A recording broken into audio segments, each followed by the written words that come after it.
Bismillahirrahmanirrahim. Bitcoin itu dilarang. Dulu kami pernah menyimpulkan bahwa Bitcoin itu mata uang digital.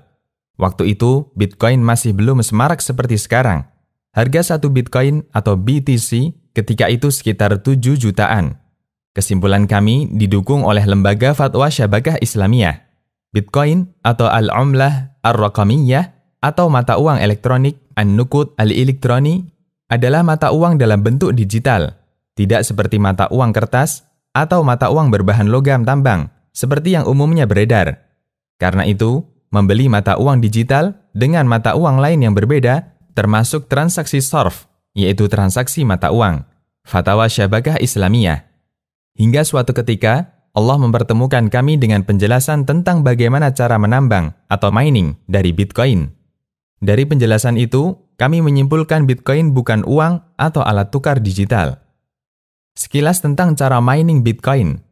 Sekali lagi, hanya sekilas, agar kita semakin jelas seperti apakah hakikat Bitcoin.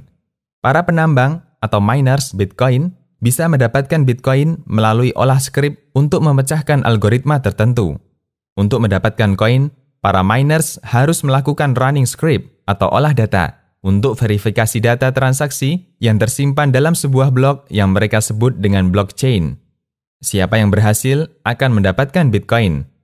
Saat ini, dalam 10 menit, ada 12,5 Bitcoin tercipta, dan angka ini bisa mengalami perubahan. Bitcoin bukan uang digital.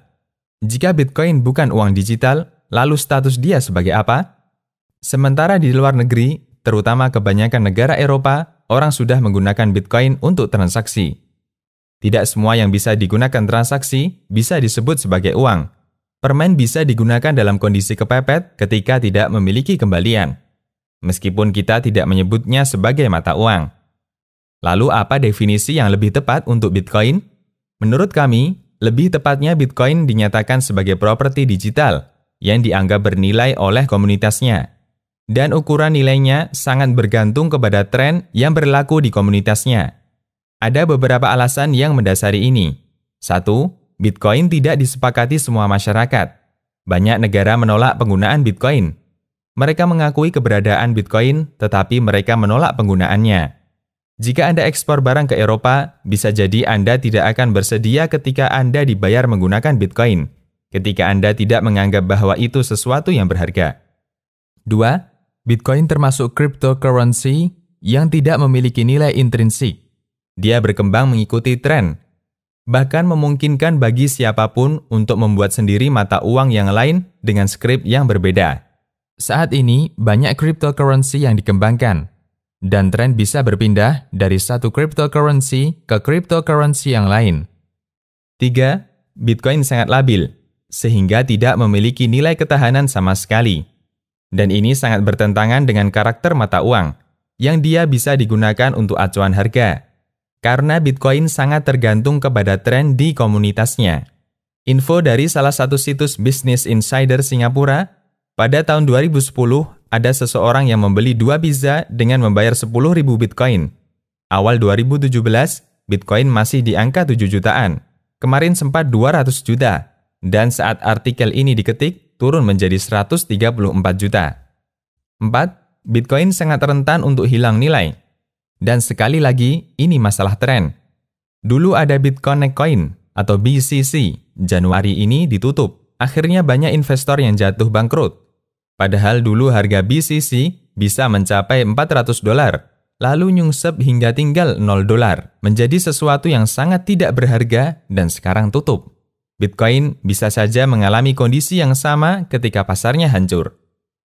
Dalil larangan Bitcoin.